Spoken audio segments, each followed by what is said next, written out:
sorry, I'll keep it Thank you. short. Yeah. So thank you so much, Dr. Praveen Saxena, and I really want to congratulate you at taking over this role of the CEO for the Skilled Council for Green Jobs. I think that's really welcome.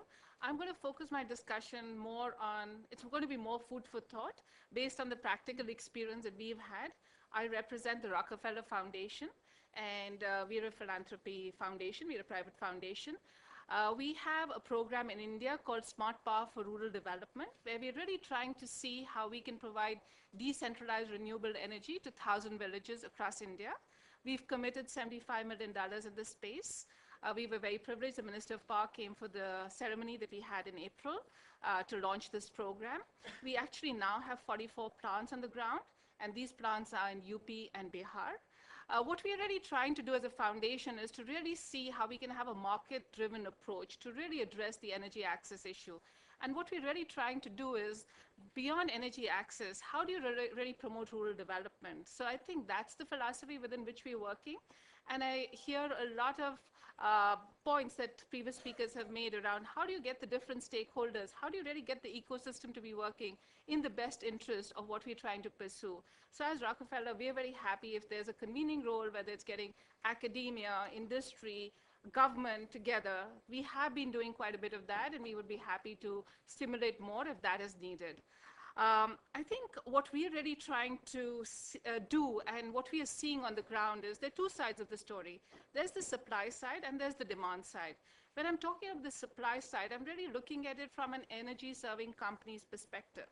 How are they kind of, again, we know all the issues around the policy environment, et cetera, and I'm really specifically going to be focusing on the mini grids.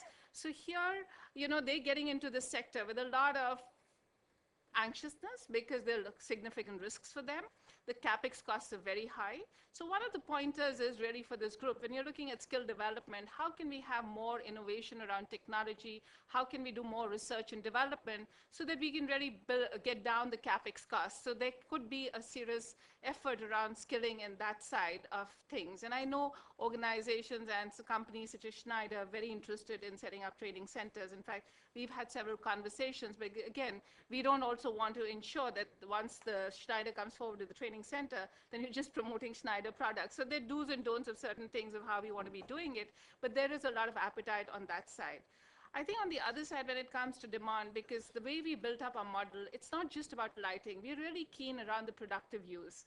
Unless, and because I told you the end goal is really rural development, and unless you're going to ensure that you are going to be providing energy for micro-enterprise development, for livelihood, there's going to be a huge gap. And so how are we really working with people in the villages? How are we working with young people? How are we working with women? We are working with Desi Power. And in Araria, there's a woman who's running a biogasifier. She's an illiterate woman. So there is a lot of opportunities for competency and skill sets that can be provided for people.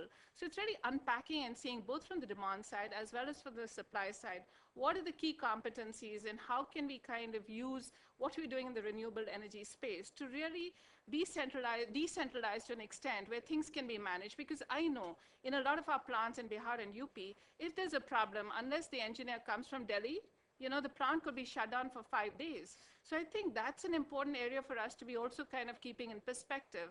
And what we're trying to do is we're kind of having a very robust data management system. So we know exactly on a daily basis how much power is being supplied, where the gaps are. So even how do we really look at that data, which is generating a lot of robust information for us to see how we want to be designing our training programs for the different kind of competencies that we need to be building up. So there's a lot that we have, and we would be very happy to share that with you, with the others in the panel, and of course the audience as well, because at the end of the day, we really want to see how the sector is going to be growing, how we can really provide power to every single village in India. So with that, let me just stop here, and if people have questions, I'd be happy to take them later.